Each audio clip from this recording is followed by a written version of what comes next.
these are the first days. Tomorrow will be the first working day now that my rug has arrived in the studio.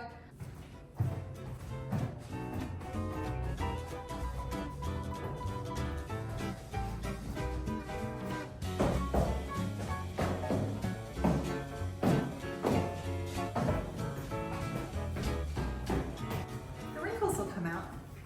I can begin to sit down and paint, stand and paint, organize my paints, paint commissions that I'm behind on. Thank you for your understanding. And wow, this is such a wild feeling.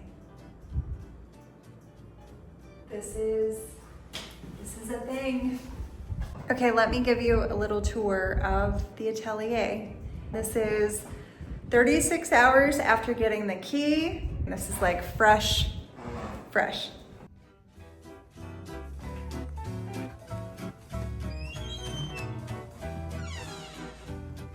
So you walk in the door and are immediately greeted by the old phone recess.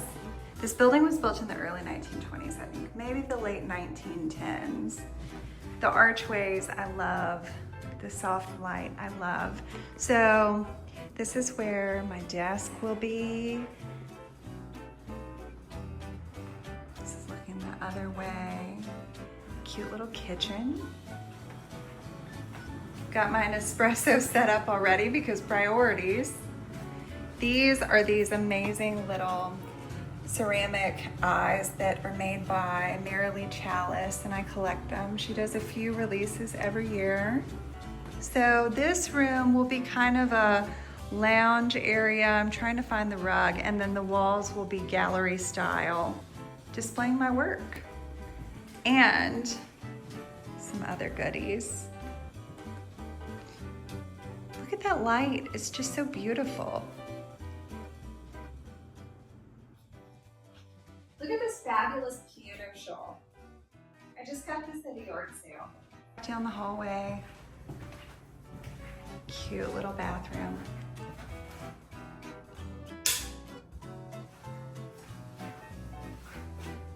Hi. And then this is the primary painting room. So I got this checkerboard, kind of natural-ish fiber indoor-outdoor rug. And I've laid it down straight up to the wall so I can really paint without worrying about getting paint on the floors. These are the original hardwoods to the building. They're really lovely, and I want to make sure to preserve them. I have a wall of things in progress, probably here and here, a few easels.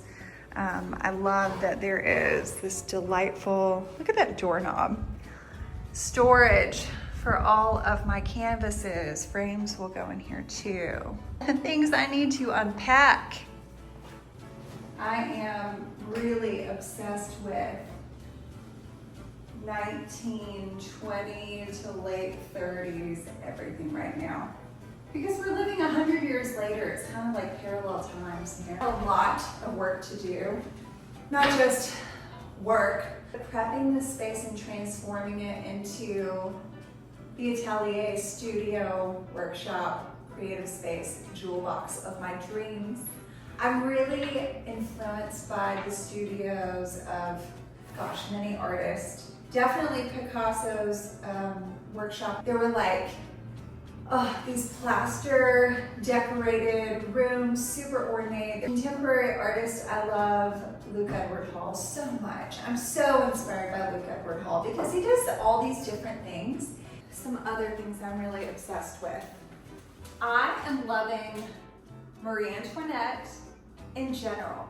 Always love this like glamorous excess that is so offensive to people that they must chop off her head.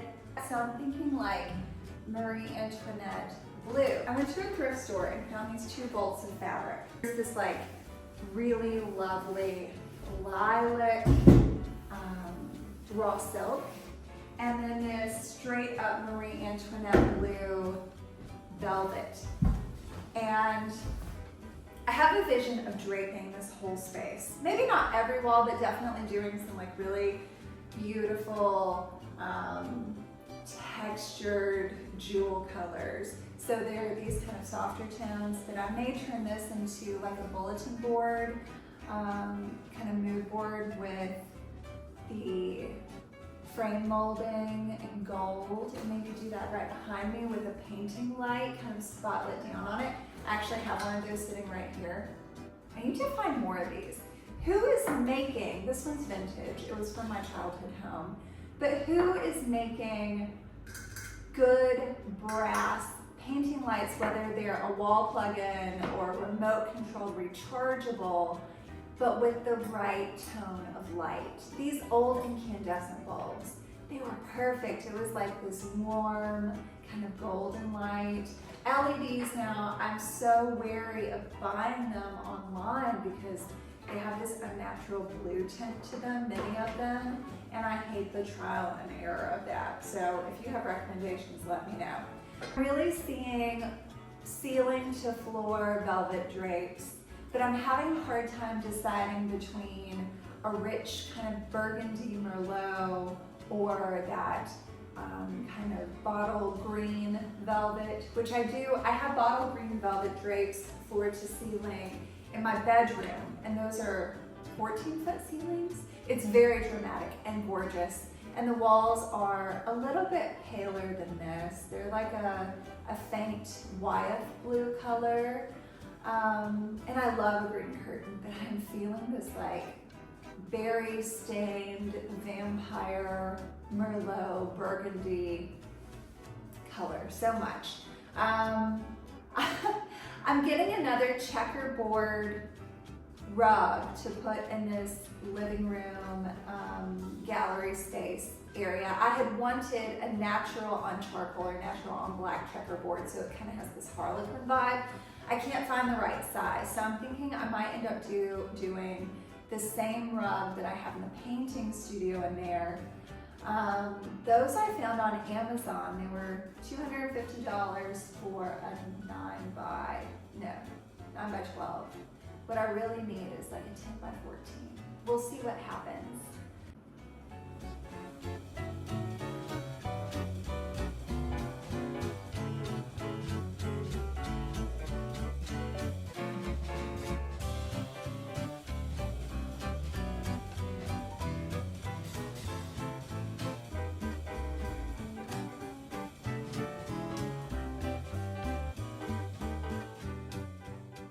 This is a pillow I found at an estate sale, hand embroidered from over 100 years ago.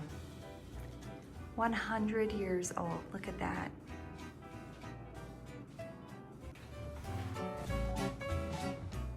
Okay, these are my favorite paintbrushes. Every time I'm in France, I go to the hardware store, and these are brushes that you would use to like whitewash a fence. They're like 3 to 10 euro a piece.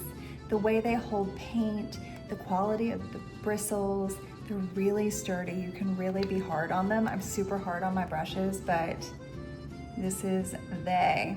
When in France, go to your hardware store. When you're in any country, any town, whatever, go to the little old hardware store. You will find so many treasures, whether it's like antique hardware, dead stock stuff, unique brushes, little weird tools that are amazing.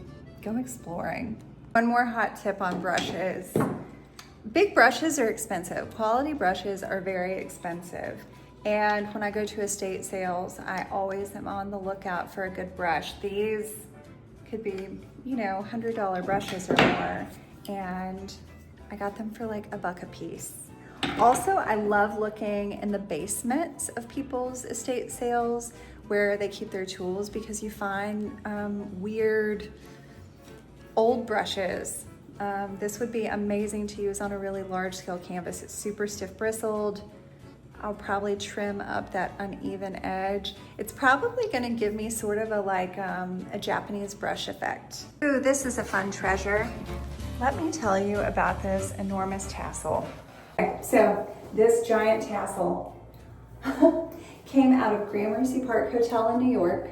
It was designed, I think, by Julian Schnabel, and it was filled with like original Warhols and Damien Hirst, kind of like as fancy and secretive as the Chateau Marmont in LA, but newer.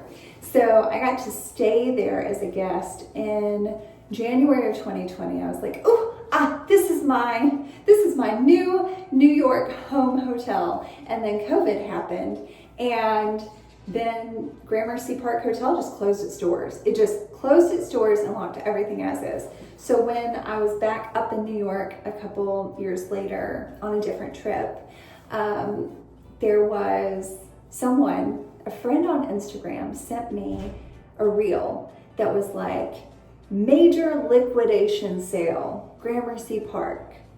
And I went. It was like close out. It was like photos on the sidewalk of ironing boards, like 100 ironing boards, and just weird whatever. And it was Gramercy Park Hotel. And they had a company come in. Now, mind you, the power was shut off. They had a portable generator running Christmas lights through it. All the fine art had been like taken from the walls. It was stacks of the hotel silver and bathrobes and stationery and like expired toiletries. They used Le Labo. It was so scary. It was like a haunted house, and a haunted house of amazing treasures. So I got this giant tassel from Gramercy Park Hotel. I think I paid $30 for it. I also got a bunch of their hotel stationery that I've done drawings on, and I did get the expired Le Labo, because does Le Labo ever go bad? I don't think so. Here I am. These are the first days. A new chapter begins. So if I can do this, whether it's this or just taking a leap in the belief of myself and my dreams, I wanted this my whole life. This has been a dream of mine my whole life, and something that I've actively been working towards and calling in for myself for 5 years. To have my own studio space. So, all that to say, trust yourself, grow your capacity, expand the resilience of your nervous system, continue to clarify what you want for your life. Be really present, be as present as you can possibly be. You gotta move through the discomfort, like physically. Get up and move.